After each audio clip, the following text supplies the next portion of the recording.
un culto misionero en esta mañana. El primer domingo de cada mes nos corresponde un culto misionero y la misión consiste en predicar el evangelio del reino. ¿En qué consiste el evangelio de salvación? En el nacimiento, en la muerte y en la resurrección del Señor Jesucristo. Tres cosas: el nacimiento, la muerte y resurrección. En esta mañana, si usted le quiere dar un título a este mensaje, va a ser nacimiento, muerte y resurrección. El centro del evangelio. El evangelio tiene muchas cosas más. El evangelio tiene ventanas que uno abre, pero básicamente el evangelio consiste en el nacimiento, en la muerte y la resurrección del Señor Jesucristo, y también lo que pasa en nuestra vida, en su vida: nacimiento, muerte y resurrección. Estaba leyendo la definición de un cuento. Dice: cuento, narración breve, oral o escrita, en la que se narra una historia de ficción con un reducido número de personajes, una intriga que poco a poco se va desarrollando, y esta intriga tiene un desenlace. Por lo general, un cuento tiene una moraleja. Entonces, un cuento, una narración oral escrita que tiene un inicio, un nudo y tiene un desenlace, como yo me lo aprendí en primaria: inicio, nudo y desenlace, y tiene una moraleja. Eso es un cuento. Historia es una ciencia social. La historia, piensen en eso, es una ciencia social que se encarga de estudiar el pasado de la humanidad, conjunto de acontecimientos y hechos, especialmente los vividos por una persona, con un grupo o por miembros de una comunidad social. Entonces, un cuento simplemente que se narra ahí como una narración y que tiene personajes corticos. La historia ya es una ciencia. Nosotros vemos que una de las carreras que hoy se estudia es historia, y entonces la persona se prepara para conocer en Inglaterra en los años y en el inicio de la civilización, Rómulo y Remo, y comienzan a contar, porque la historia no es simplemente un cuento, la historia es algo hecho real. Y yo les quiero contar un cuento que todos no sabemos: el cuento de los tres cerditos. Los tres cerditos eran tres hermanos que vivían en un bosque, y en el bosque había un lobo que se la pasaba acechándolos, buscando a cuál de esos tres cerditos se podía comer, porque a él le gustaba mucho la tocineta, le gustaba mucho el jamón ahumado. ¿Cuántos les gusta comer tocineta, jamón, costillas de cerdo? Muy deliciosas. Cuando me contraten yo preparo unas. Eso es indefinido: cuando me contraten yo preparo. Y entonces al lobo le gustaba comer mucho todas esas cosas deliciosas del cerdo, y se las pasaba correteándolos por todo el bosque para comérselos. Entonces los tres cerditos dijeron: no, ya estamos cansados de este lobo, cada uno nos vamos a construir una casa, para que cuando el lobo venga, cada uno sale a correr a su casa. Entonces el primero se fue y construyó una casa ¿de qué? De paja. Y entonces llegó y rápido construyó su casa y salió a jugar. Y entonces él estaba ya jugando, y el segundo había construido una casa de madera.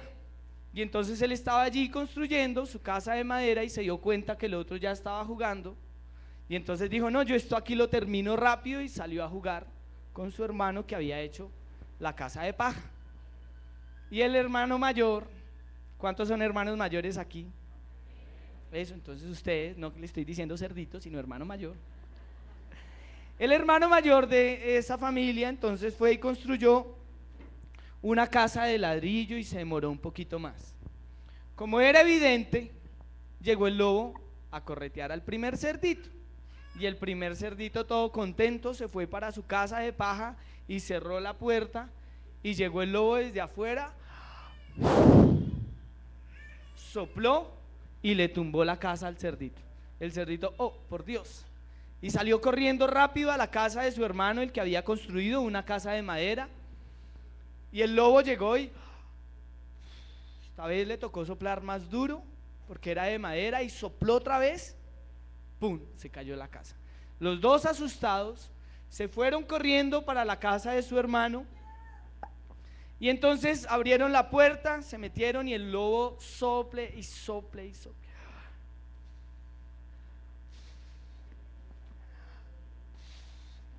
No se cayó la casa.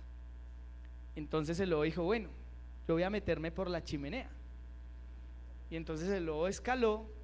Los hermanitos cerditos se dieron cuenta que el lobo se estaba metiendo por la chimenea y lo estaban esperando abajo con un baldado de agua caliente.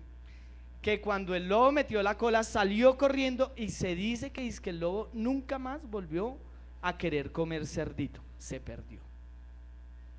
Esta historia nos deja varias moralejas. Lo primero es que nosotros nos debemos construir no bajo principios de cualquier pensamiento, de cualquier filosofía, de cualquier corriente, de cualquier pensamiento, de cualquier historiador, sino que nosotros estamos construidos en el fundamento de apóstoles y profetas.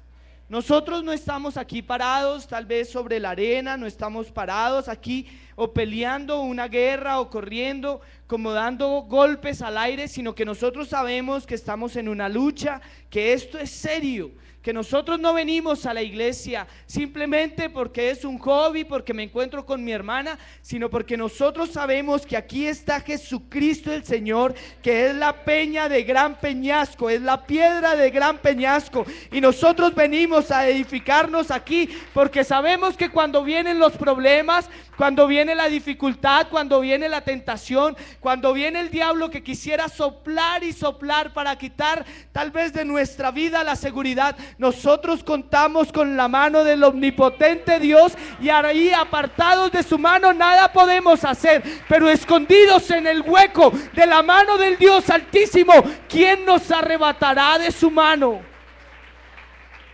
Edificados en el fundamento de apóstoles y profetas, siendo la principal piedra del ángulo Jesucristo mismo, en quien todo el edificio bien coordinado va creciendo para ser un templo santo del Señor, en quien vosotros también sois juntamente edificados para morada de Dios en espíritu.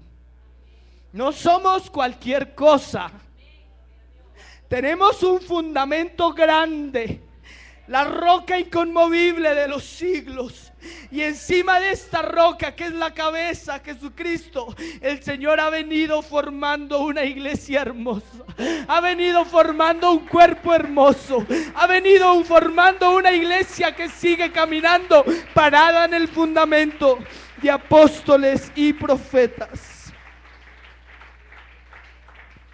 Este Jesús es la piedra reprobada por vosotros los edificadores. En algún momento Pedro y Juan pasaron y dijeron de una manera tan convincente, comenzaron a decir: este Jesús que ustedes crucificaron es la piedra reprobada por vosotros, la cual ha venido a ser cabeza del ángulo, y en ningún otro hay salvación, porque no hay otro nombre bajo el cielo dado a los hombres en que podamos ser salvos. Y yo quiero, hermano, a que usted piense por un momento en el sentido de pertenencia, de identidad que usted debe tener con esta iglesia y con el dueño de esta iglesia. Nosotros no estamos parados aquí en el fundamento de algún hombre político. Nosotros no estamos parados aquí en el fundamento de algún filósofo, de un hombre que tenga mucha plata. Nosotros estamos aquí edificados en el nombre, en el único nombre que ha sido dado a los hombres para salvación. No es el nombre de José Luis Miranda, un hombre que se para a decir que Él es Jesús y que Él vino a perdonar los pecados y que Él ya murió hace como 7 años.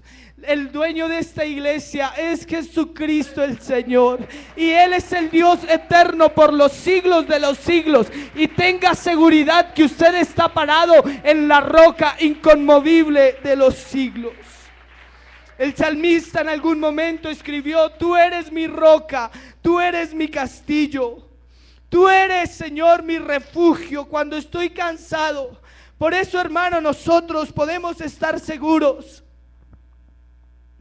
que a veces los vendavales vienen, que a veces los problemas vienen, pero hay una roca en la que nosotros nos podemos parar.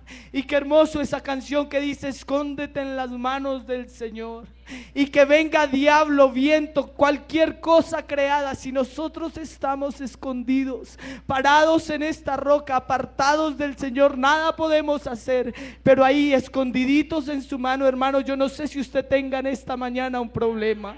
Yo no sé si en esta mañana usted tenga una deuda tan grande. Yo no sé si usted pareciera que mete la cabeza por aquí por un negocio y como que le dan con un martillo. Yo no sé si usted siente que se levanta de una enfermedad y le llega otro Dulfay. Tal vez ella estaba predicando anoche que su hermano falleció hace algunos días, que su otro hermano está enfermo.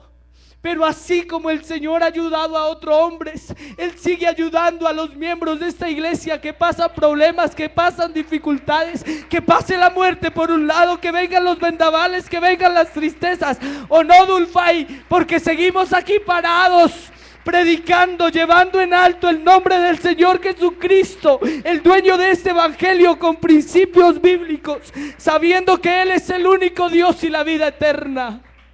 Si hay alguno necesitado en esta mañana, sepa que hay un Dios a su favor. Sepa que el mismo Dios de Israel es el mismo Dios de esta iglesia. Sepa que el mismo Dios que fue capaz de resucitar a Lázaro es el mismo Dios que está con nosotros. Sepa que el mismo Dios que consoló a María cuando sintió que su hijo se había muerto es el mismo Dios que está aquí consolando nuestras vidas.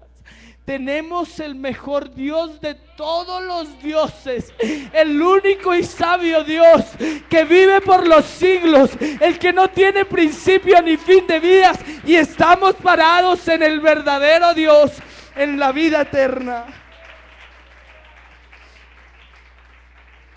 Eso es lo que hace la diferencia, que nosotros estamos en el verdadero Dios. Y eso es lo que hace la diferencia de esta iglesia, de la iglesia del Señor, a las demás organizaciones que uno pudiera ver por ahí en las calles. En cada esquina hay una.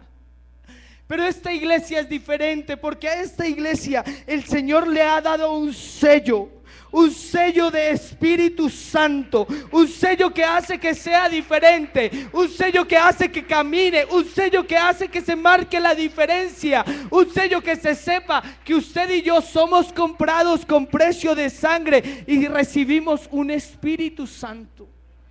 Eso es lo que hace la diferencia, que no estamos montados en una casita de paja por ahí, en una casita de paja que tengamos que recordarla cada vez que sacamos la billetera y la vemos ahí esculpida en una imagen. No estamos tampoco fundamentados en una casita de madera que pasamos en una esquina y la vemos tal vez ahí grande y muchas personas arrodilladas. Estamos construidos sobre la roca eterna de los siglos, Jesucristo el Señor. Eso es lo que hace la diferencia. Lo que hace la diferencia es que nosotros creemos en lo que la Biblia dice, como el 70%. Lo que hace la diferencia es que nosotros creemos lo que la Biblia dice, que nosotros somos salvos por gracia, que sin la fe es imposible agradar a Dios. Creemos en el único Dios verdadero. Creemos que Él pagó un precio por nosotros y nos redimió. Creemos que Él nos justificó y nosotros ya no tenemos que cargar el peso de nuestro pecado. Y por eso nos arrepentimos y nos convertimos al Señor. Y luego descendimos aquí a las aguas del bautismo en el nombre del Señor Jesús. Que luego descendimos aquí a las aguas del bautismo en el nombre del Señor Jesús. Y después recibimos un Espíritu Santo que nos hace vivir en santidad, que hace que nosotros tengamos la esperanza bienaventurada de saber que el Señor viene un día por su iglesia y que por fin lo veremos en las nubes del cielo y que Él viene por usted y por mí, y esta iglesia sigue creyendo lo que la Biblia dice. Dele ese aplauso al Señor.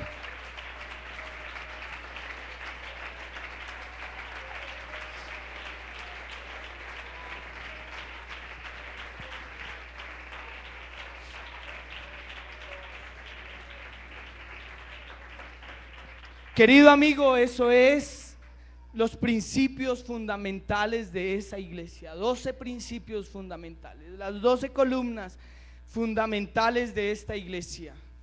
Esas doctrinas que yo le acabo de decir, querido amigo, sepa que esto no me lo inventé yo, sepa que esto no se lo inventó un hombre, sepa que esto es lo que dice la palabra de Dios, sepa que esto es lo que se está predicando por todo el mundo, sepa que este evangelio lo trajo el Señor Jesucristo, Dios mismo manifestado en carne, y así poquito a poquito nosotros nos hemos venido añadiendo a la misión que el Señor mismo trajo. La Biblia habla muchas cosas, ya les acabé de decir todas esas doctrinas, pero hay unos principios básicos, y lo primero es el nacimiento del Señor Jesús. Para morir primero se debe nacer. No puede ser posible que alguien muera sin estar vivo. Para morir primero se necesita nacer. Y esta Biblia, esta palabra de Dios, este evangelio, esta historia, no un cuento, esta historia bíblica, nos comienza a contar a través de todos los tiempos, a través de profetas, acerca del nacimiento del Señor Jesús. No el nacimiento de Dios, porque aunque Jesús es Dios, Dios no nació. Dios no tiene mamá. Por eso no es válido decir Santa María, Madre de Dios, porque Dios no tiene mamá, Dios no tiene papá. Dios es sin principio de días y sin fin de días. A Dios no lo creó nadie, Él simplemente existe. Si Dios tiene mamá, entonces también tiene un papá. Y si tiene una mamá y un papá, tiene un abuelo y tiene un tatarabuelo. Y no se sabría quién es el Dios realmente verdadero. Pero nosotros sabemos y conocemos que hay un único Dios verdadero para adorar.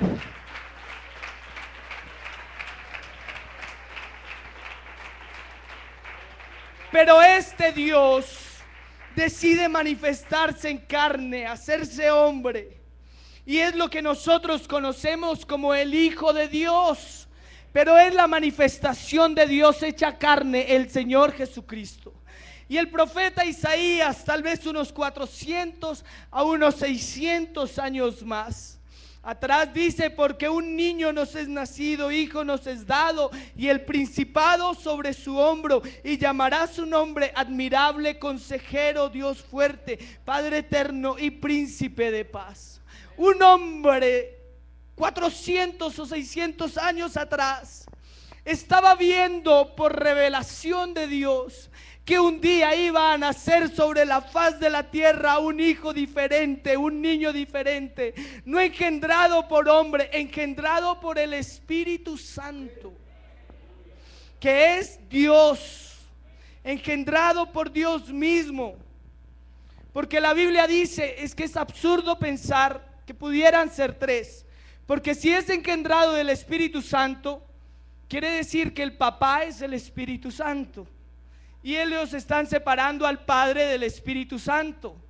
Pero el que deja huérfanos es el Padre. Y luego dice: no os dejaré huérfanos. Quiere decir que el Padre es el mismo Padre que no dejará huérfanos, y es el mismo Espíritu Santo que engendró a Jesús, y es el mismo Dios que se mueve en esta iglesia, y es el mismo Dios que sigue estando con nosotros. Es la roca inconmovible de los siglos, es el que vive por la eternidad. Algunos dicen que los atributos son admirable, consejero, Dios fuerte, Padre eterno y Príncipe de paz. Pero algunos historiadores dicen que es admirable consejero, que estos dos atributos se forman uno nomás, admirable consejero. Porque pudieran haber muchos consejeros que no son admirables, Pero este Dios es el admirable consejero. Es el Dios que realmente sabe por dónde guiar a su iglesia. Sabe realmente por dónde caminar, porque nosotros vamos ahí detrás. Y sabe a mí que me conmueve. La semana pasada estaba viendo un informe misionero y estaban presentando al misionero en Australia. Un hombre enviado también por esta misión. Desde los Estados Unidos salió un hombre a predicar al otro, a lo más lejano de la tierra. Y este evangelio sigue expandiéndose por todo el mundo, porque hay un evangelio que es de salvación, que es vivo, que es eficaz, que no es simplemente de hombres, que es del admirable consejero. Dele ese aplauso al Señor.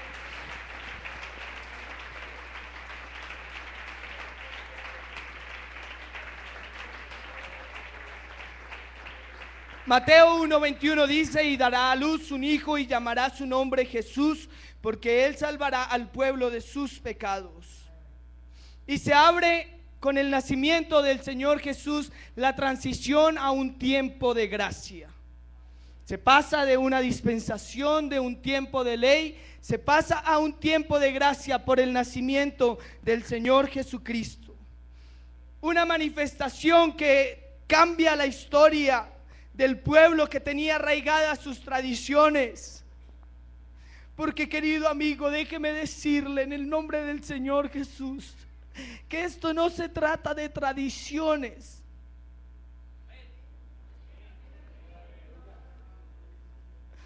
Que esto no se trata simplemente de ir a la escuela dominical o de ir a la misa. Esto se trata de creer en aquel que transforma todo lo que es necesario transformar para hacer una nueva vida en nosotros.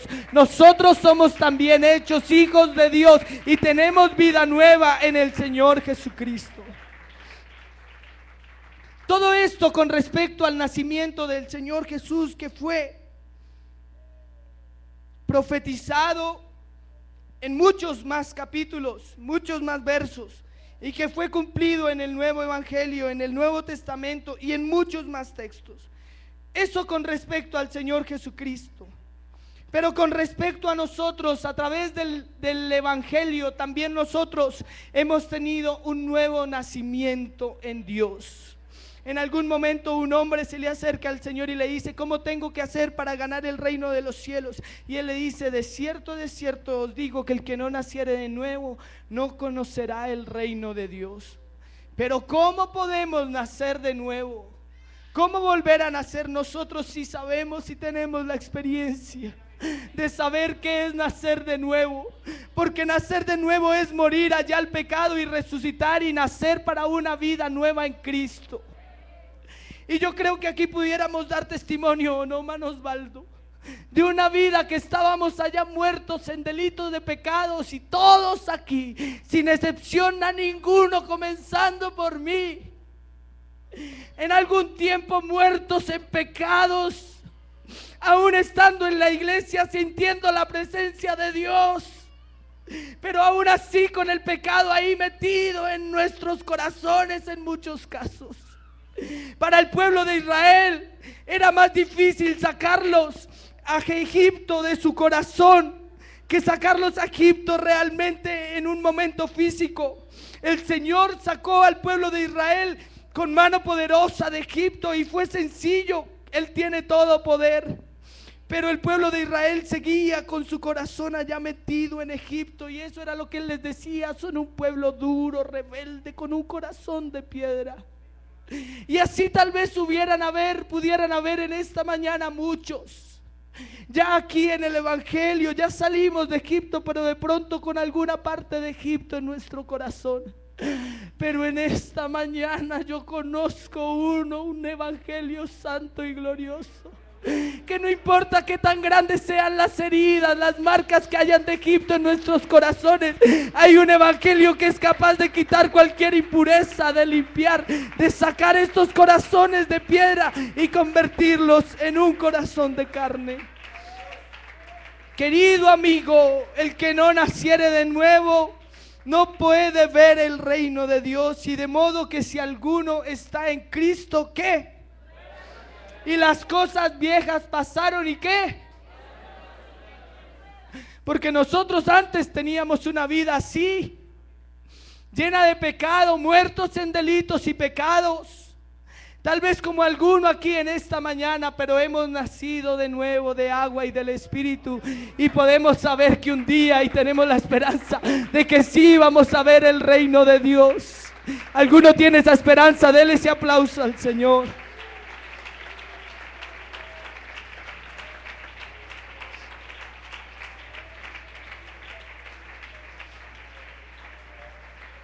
Eso con respecto al nacimiento, ya lo vimos en el Señor Jesucristo, ya lo vimos en nosotros como cristianos que vivimos, que hemos nacido de nuevo.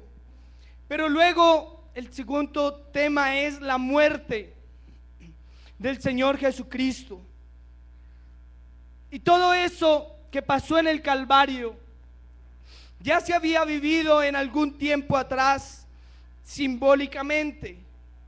Todo lo que el Señor vivió en el Calvario fue el cumplimiento de un sistema sacerdotal de limpieza y de perdón de pecados que se había instaurado en el Antiguo Testamento. El Señor saca a su pueblo de Egipto, y cuando van caminando por el desierto les comienza a dar las órdenes, los 10 mandamientos, las leyes sobre los esclavos, sobre las deudas. Comienza el Señor a decir cómo quiere que su pueblo se organice. Les da las instrucciones sobre el tabernáculo, que no es el tema en esta mañana. Pero a partir de Levítico comienza el Señor a instaurar un sacerdocio. Y entonces en los primeros capítulos de Levítico encontramos las ofrendas que el pueblo debía presentar por su pecado. Y todos sabemos que cuando alguno del pueblo pecaba, entonces la sangre de un animal inocente, sea una paloma, sea un cordero, sea un becerro, sea una oveja, la sangre de un animal inocente era sacrificada, era entregada, era regada por aquel que había cometido ese pecado. Y la sangre no quitaba, no borraba, sino que cubría. Como yo cubrir este atril, la sangre cubría. Pero tal vez ahí quedaban la forma, quedaban los pensamientos. Se sabe que ahí están, solo están cubiertos. Y era el sistema que se había diseñado para el Antiguo Testamento. Y encontramos la ofrenda de paz, el holocausto, la ofrenda por el pecado, la ofrenda por el pecado involuntario. Comenzamos a encontrar las diferentes ofrendas y sacrificios que el Señor había establecido simplemente para cubrir el pecado del hombre.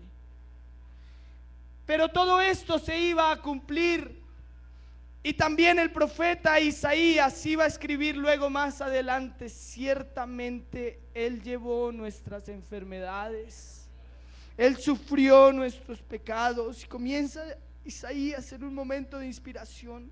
Dice: despreciado y desechado entre los hombres, varón de dolores, experimentado en quebrantos, como que escondimos de Él su rostro y fue menospreciado. Y el animal inocente allí en el Antiguo Testamento derramaba su sangre para cubrir el pecado de aquel hombre hebreo que había transgredido alguna ley, y se derramaba gota a gota la sangre de un animal. Yo me puse a pensar en estos días cómo habrá sido el momento que tal vez un hombre siente la sangre caliente de una oveja y ve cómo se derrama por el perdón de sus pecados. Y que le hubiera podido costar lo que vale una oveja, digamos que hoy en día valga 300,000 pesos, y se derramó la sangre caliente de una oveja para cubrir el pecado. Pero en el Señor Jesucristo no fue que a Él lo cogieron y le cortaron y lo atravesaron y que le quitaron la vida. Fue que Él dijo: no, es que el hombre, es que es hermano de allá, esa persona, usted, ese que está allá, ese que yo estoy viendo, no es capaz de salvarse a sí mismo, no es capaz de perdonarse los pecados. No hay otro que pueda morir por para que lo perdone y pueda derramar su sangre a favor de estos, porque no había ninguno. Y entonces él dijo: yo mismo descenderé.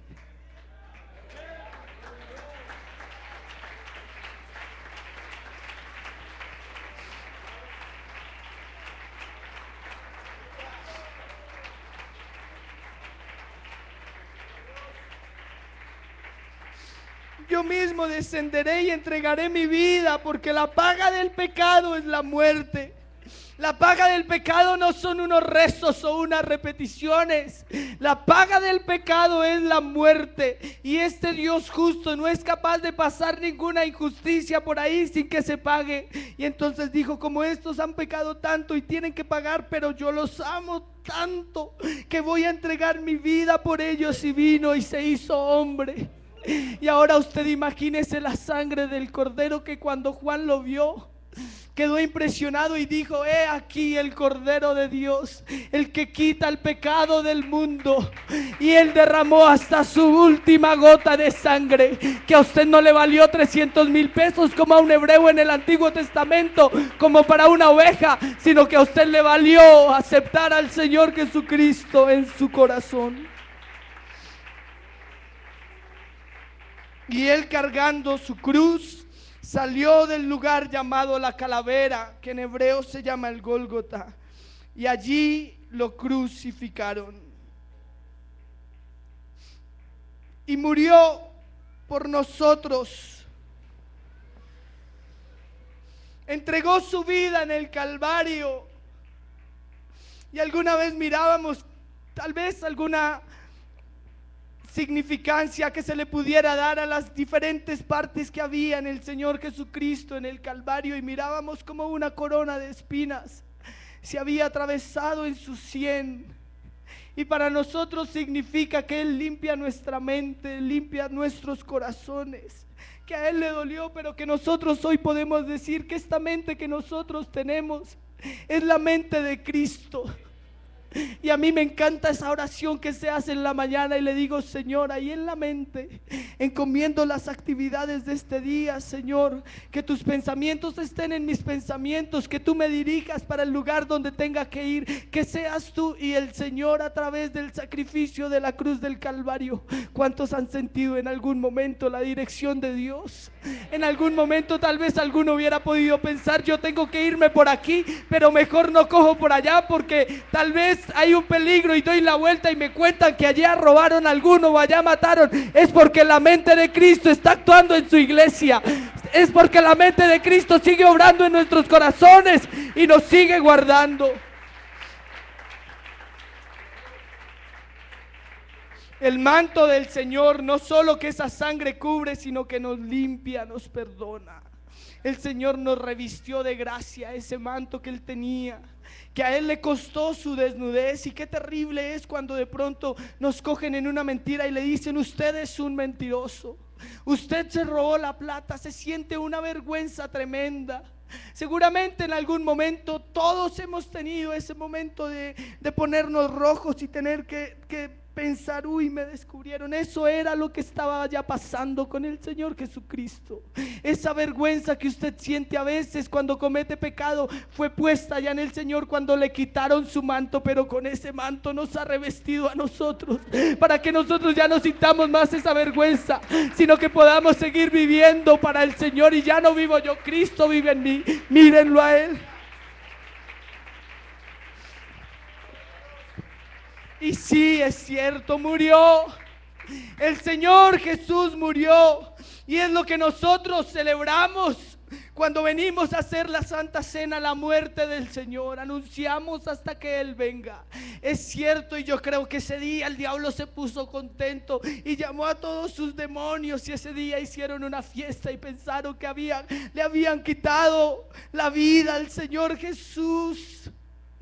Y entonces, para nosotros esto significa que nosotros también, nosotros morimos al pecado. Pero a veces es difícil y tenemos que pensar como el apóstol Pablo: Señor, el bien que quiero hacer, eso no hago. Y el mal que no quiero hacer, eso es lo que hago. Y a veces como que el diablo quisiera señalarnos y decirnos: si ve, no es efectiva para usted la sangre de Cristo, la estás pisoteando. Pero ese es el mensaje del diablo, ese no es el mensaje para esta iglesia. Para alguno que tal vez quiera reconocer que ha pecado delante de Dios, también puede reconocer que en algún momento usted murió al pecado. Que a veces ese viejo hombre se quiere levantar, pero no se va a poder levantar, porque el diablo está vencido en el nombre del Señor Jesús. Y sí podemos vivir en santidad y guardarnos para Él. Alguno que necesite la ayuda de Dios para vivir en santidad, denle ese aplauso. Alguno que reconozca que ha fallado delante de Dios, dígale algo a través de ese aplauso.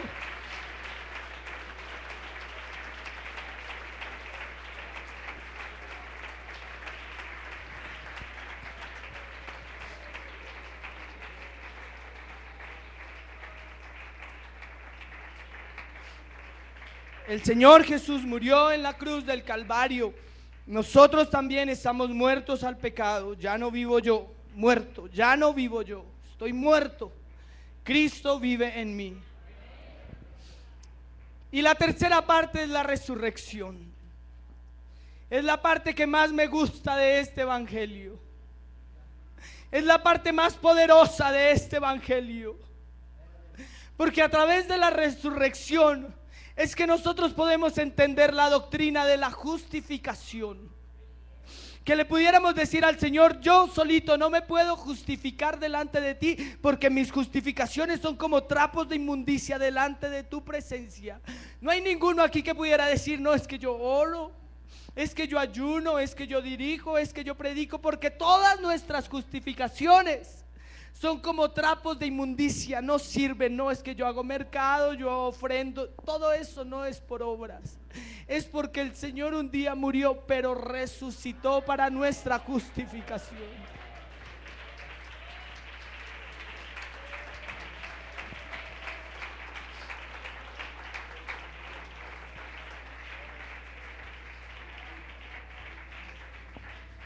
Y permítame explicarle en 3 minutos qué es eso.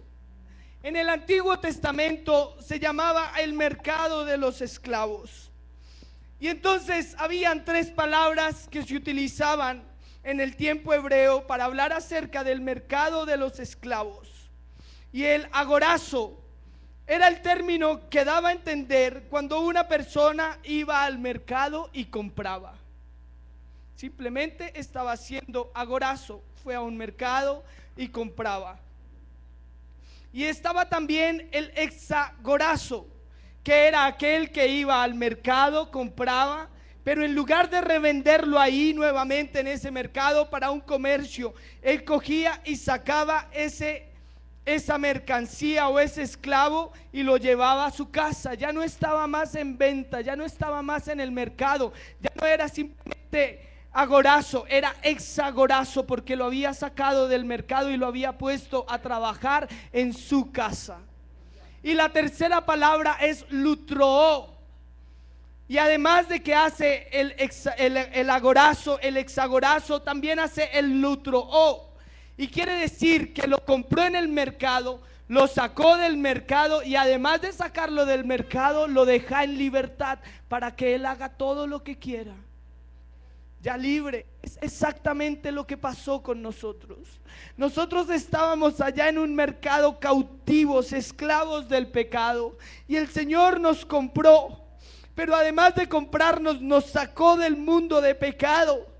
Y no fue que nos compró para sacarnos de la droga y meternos en el alcohol, o sacarnos del alcohol y meternos en la pornografía y cambiarnos de un sitio a otro en ese mercado, sino que nos sacó de ese mercado y nos trajo a su casa.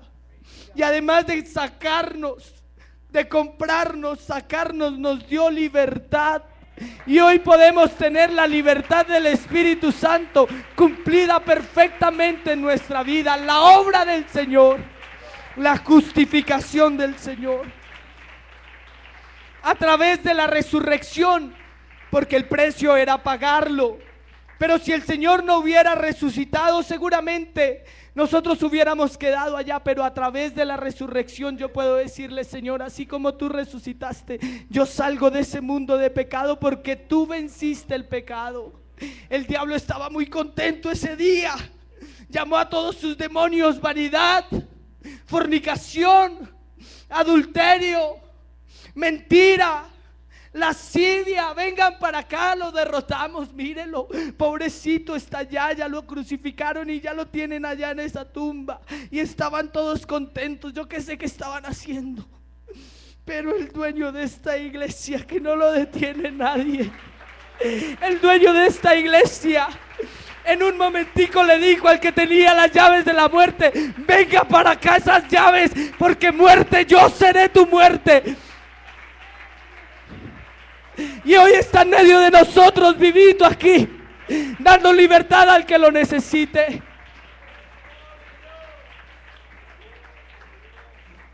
Yo me imagino los brazos de la muerte tratando de ahí atenerlo, de retenerlo, de permitir que él no resucitara ahí, de impedirlo ahí, tratando 3 días. Pero este Dios tan grande, con el mismo amor con que abrió sus brazos en el Calvario, fue capaz de romper cualquier cadena de la muerte para mostrarnos que Él está vivo entre nosotros. Sí murió, pero también resucitó. Y es lo que dice la Biblia.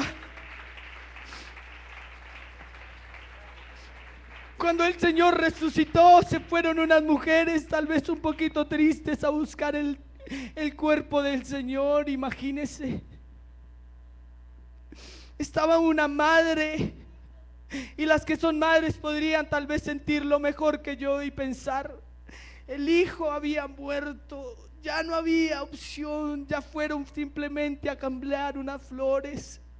Pero cuando llegaron se dieron cuenta.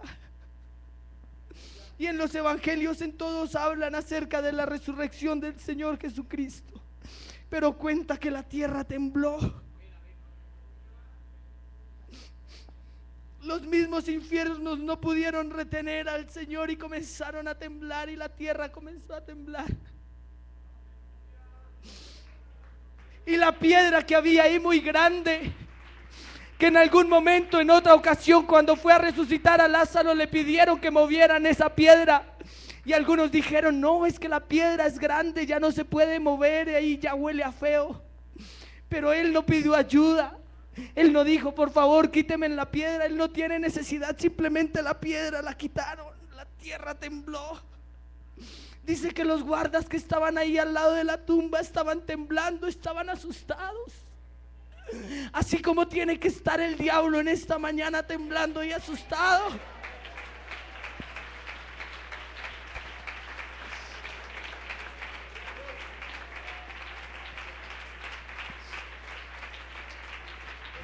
Sepa, hermano, en el nombre del Señor Jesús, que si hay una piedra, una cadena, amigo, hay un problema, una tentación, un pecado ahí que lo quiera retener, el diablo tiene que estar temblando, porque aquí el dueño de esta iglesia se llama Jesucristo el Señor, y los guardas estaban temblando, y los demonios saben y tiemblan al conocer que esta iglesia es la iglesia del nombre del Señor Jesús. No hay problema, no hay tentación, no hay nada que el diablo le quiera hacer pensar a usted en esta mañana que no tenga que temblar ante la presencia de Dios. No hay drogadicción, no hay alcoholismo, no hay nada. ¿Sabe por qué? Se le aparece un ángel a esas mujeres y le preguntan: ¿pero qué pasó? ¿Dónde está el cuerpo? ¿Dónde lo llevaron? Y el ángel les dice: ¿por qué buscáis entre los muertos al que vive? Y vea lo que dice la palabra de Dios tan hermoso. Dice: váyasen otra vez para allá, devuélvanse de donde venían, porque Él va delante de vosotras. ¿Sabe qué, hermano? Nosotros caminamos en esta vida cristiana, sí, tal vez con los recuerdos de la muerte, de la resurrección, tal vez con todas esas cosas ahí. Pero qué bueno saber en esta mañana que a pesar de todas esas aflicciones que tenemos que pasar por ser los justos, hay un mensaje que también Él dice: tranquilos, que Él va adelante de vosotros. El Señor va caminando adelante de nosotros. Nosotros simplemente tenemos que seguir caminando tras las huellas del Señor. Si hay alguno que esté cansado, aburrido, que no quiera seguir, tranquilo, no se preocupe. Aquí adelante de esta iglesia va caminando uno que no lo puede detener. Ni la muerte, ni la vida, ni lo alto, ni lo profundo, ni ninguna otra cosa creada nos va a poder separar de aquel que va caminando adelante de nosotros. Yo quiero invitarlos a que estén en pie.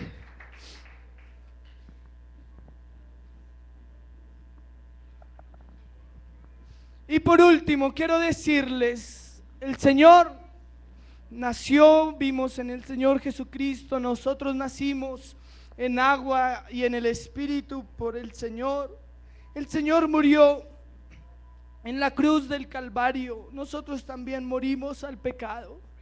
El Señor resucitó, venciendo la muerte con poder, le quitó las llaves de la muerte y le dijo: ahora, ¿dónde está tu aguijón? Yo seré tu aguijón, muerte, yo seré tu muerte. Y no lo pudo retener y resucitó. Pero para nosotros también existe una resurrección. Y en el texto que estábamos diciendo, porque algunos predican y dicen que Cristo no resucitó. Si Cristo no resucitó, apague y vámonos.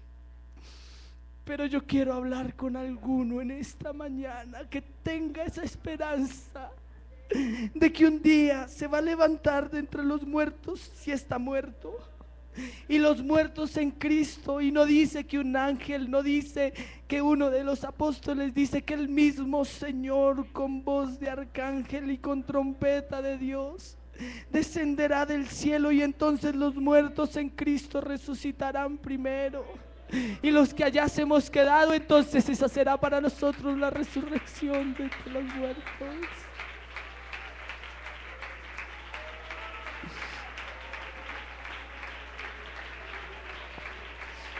Oh, aleluya, aleluya, aleluya.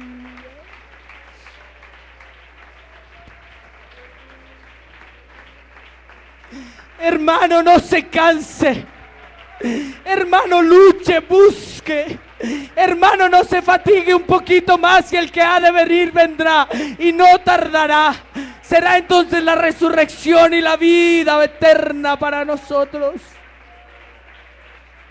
Yo quisiera invitar a un amigo primero que quiera venir a este altar, que haya entendido, que quiera decir: yo quiero entregar mi vida al Señor. Alguno que levante su mano, un amigo que quiera venir a este altar. Yo te invito, pasa a este lugar. ¿Hay alguien más que pueda decir en esta mañana: yo también quiero entender esa verdad grande del Evangelio? Este Evangelio se ha predicado por todo el mundo y el Señor sigue añadiendo a su iglesia a los que han de ser salvos. Ahí están. ¿Algún amigo más que quiera venir a este lugar?